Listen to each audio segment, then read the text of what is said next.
Welcome to our channel. Today we how to authorize with Twilio Verify for insurance identity verification, detailed guide step by step clearly.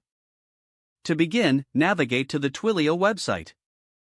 Create an account if you don't already have one. Once logged in, go to the Twilio console. Locate the Verify section from the dashboard.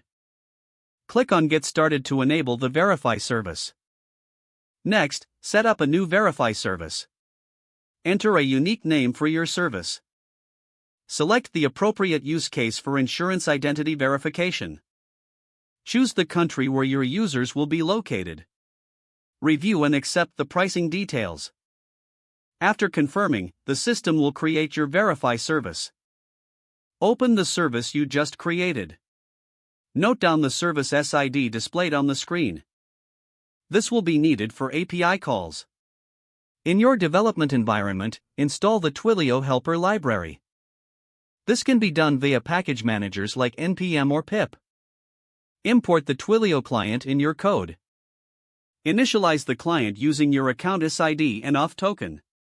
Create a function to send a verification request. Call the verifications.create method from the Verify API. Pass the user's phone number and the verification channel. Optionally, include an amount parameter for additional configurations. Once the verification request is sent, handle the response. Check for success to ensure the verification code was sent. Inform the user to check their phone for the verification code.